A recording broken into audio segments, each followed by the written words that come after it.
नियोजन आणि मोर्चाची तयारी अतिशय उत्तम प्रकारे सुरू आहे आणि गेल्या 2 दिवसापासून म्हणजे राजसाहेबांनी मोर्चाची घोषणा केल्यापासून ज्या पद्धतीचा प्रतिसाद हा विविध राजकीय पक्ष असतील, सामाजिक संघटना असतील आणि सर्वसामान्य जनता असेल या सगळ्यांकडून जो एक अतिशय उत्तम प्रतिसाद मिळतोय, त्यामुळे हा मोर्चा नक्कीच भव्य दिव्य आणि विराट होईल आणि त्यानंतर सरकारला हा हिंदी सक्तीचा निर्णय हा जनमताचा कौल पाहून मागे घ्यावा लागेल याच्याबद्दल मला नक्की विश्वास वाटतो। सर, आपण जर बघितलं उपमुख्यमंत्री अजित पवार यांनी असं देखील म्हटलंय की मोर्चाची वेळ येऊ देणारच नाही, लवकरच आम्ही यावर तोडगा काढून निर्णय घेऊ। आनंद आहे ना, त्यांचं अभिनंदन करावं त्यांनी। आम्हाला काय हौस नाहीये की अशा कुठल्या गोष्टी त्यांनी जी सक्ती केली ते सक्ती केल्यामुळे हे जनमानसामध्ये वातावरण निर्माण झालेलं आहे आणि जर शासनाला योग्य वेळी जर चांगला सुचलं काहीतरी आणि त्यांनी जर ही सक्ती अगोदरच मागे घेतली तर त्याचं नक्की आनंद आहे, स्वागत आहे। पण कुठल्याही परिस्थितीमध्ये ते कसं आहे की अशा पद्धतीने बोललं जातं आणि प्रत्यक्षामध्ये मात्र तशा पद्धतीने केलं जात नाही, हा आतापर्यंतचा अनुभव आहे। म्हणजे ही हिंदी सक्ती रद्द होईल अशा पद्धतीची चर्चा किंवा तशा पद्धतीची वक्तव्य ही सरकारातल्या अनेकांकडून वेळोवेळी केली गेली, पण प्रत्यक्षामध्ये मात्र शासन निर्णय हा तशा पद्धतीचा कुठलाच आलेला नाही आहे। त्यामुळे जेव्हा ते होईल तेव्हा बघू, तोपर्यंत आमची तयारी आणि हा जो जनमानसातला जो एक कानोसा घेतला असा तुम्हालाही सगळ्यांना कळेल की लोकांच्या मनामध्ये हिंदी सक्ती विरोधात प्रचंड प्रमाणात चीड आहे। सर, हिंदी सक्ती संदर्भात दोन्ही ठाकरे एकत्र येतात, एकत्र मोर्चा निघतोय, मात्र एक दुसरी चर्चा होते की राजकीय दृष्ट्या देखील या मोर्चानंतर एकत्र येतील का? कारण जी माहिती मिळते त्यानुसार युतीच्या संदर्भात काही पडद्यामागे घडामोडी घडतात, दोन्ही बाजूचे नेते जे आहेत ते भेटीगाठी घेतात अशा पद्धतीची देखील माहिती आहे। सर्वप्रथम मी तुम्हाला सांगू इच्छितो की आत्ता आमच्या डोक्यामध्ये हा हिंदी सक्ती लहान लहान मुलांवरती जी हिंदी सक्ती केली जाणार आहे त्याच्या विरोधात जे जनमत आहे ते कुठेतरी ती खदखद आम्ही या माध्यमातून सरकारसमोर नेत आहोत।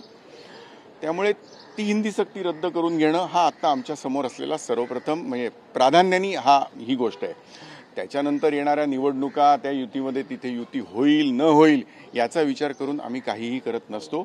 मराठी माणसावरती ज्या वेळेला अन्याय होत असेल, कुठेतरी मराठी माणसाला दडपण्याचा किंवा दडपशाही मार्गाने त्याच्यावरती अन्याय करण्याचा जर भावना सरकारची असेल तर त्याच्या विरोधात उभं राहणं हे महाराष्ट्र नवनिर्माण सेना स्थापनेपासून करत आलेली आहे आणि जे आम्ही आज करतोय। त्यामुळे नंतर ह्याचा राजकीय काय फायदा होईल, युती होईल का किंवा नाही होईल हा आत्ता आमच्या डोक्यामधला विषय नाही आणि त्याच्यामध्ये जर माध्यमांमध्ये त्याची चर्चा जास्त होताना दिसते आणि याबाबतीत जरी काही बोलायचं असेल किंवा काही घडणार असेल नसेल तर आम्हाला कल्पना नाही इथे असलेल्या ना, त्याचा निर्णय राजसाहेब योग्य वेळी घेतील। मोठ्या प्रमाणात मोर्चा जो आहे तो निघणार आहे, रूट तयार तुम्ही केलेला आहे, पोलिसांसोबत चर्चा झालेली आहे, पण असं समजतं की फक्त आझाद मैदानातच आंदोलन आणि मोर्चे काढले जातात, त्यामुळे परवानगीचा थोडा एकंदरीत नाही, मला अशी काही अडचण वाटत नाही।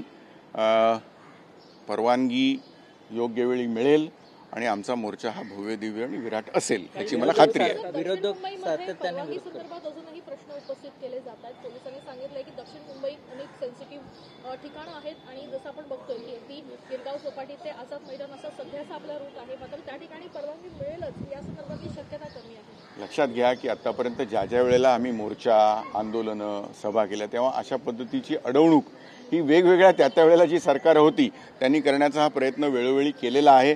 कारण इतक्या मोठ्या संख्येने लोक रस्त्यावर येणं आणि सरकार विरोधात भावना व्यक्त करणं हे कुठल्याही सरकारला परवडत नसतं आणि आवडत नसतं। त्यामुळे अशी विविध काहीतरी प्रशासकीय किंवा इतर कारणं दाखवून कुठेतरी ह्यांना म्हणजे आपल्या विरोधामध्ये जे काही घडतंय ते थांबवण्याचा किंवा त्याला काहीतरी वेगळ्या दिशेने नेण्याचा हा प्रयत्न असतो। पण मला खात्री आहे की एकंदरीत जनभावना पाहता याला फारसं सरकारसुद्धा काही त्याला विरोध करेल असं मला वाटत नाही। अशा पद्धतीच्या बातम्या येतच असतात, पण मला त्याच्याबद्दल काही अडचण येईल असं वाटत नाही आज तरी। आज दक्षिण मध्यची बैठक झालेली आहे, या बैठकीमध्ये अगदी घराघरात जाऊन लोकांना त्या संदर्भात सांगणं आणि मोर्चात सहभागी करण्यासंदर्भात जे आहे ते सांगणं या संदर्भात काही सूचना दिल्या।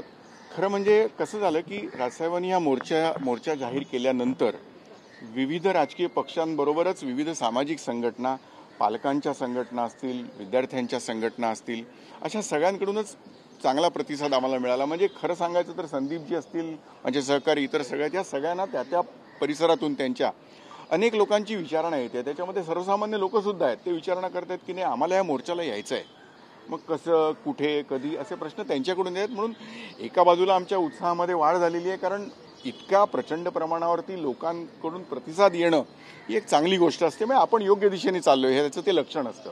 आणि त्यामुळे आम्ही फक्त सांगितलं की लोकांच्या मनातले प्रश्न तुम्ही त्यांच्यापर्यंत पोहोचून त्याची उत्तरं त्यांना द्या, इतकंच आहे.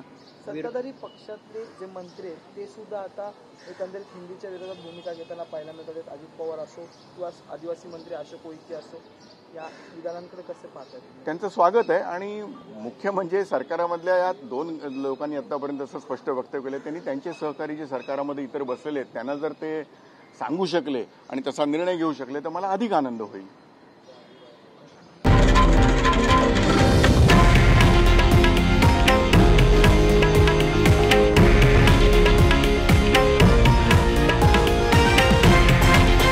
हे आहे देशातील नंबर 1 न्यूज नेटवर्क आणि आपण पाहत आहात TV9 मराठी, एकमेव.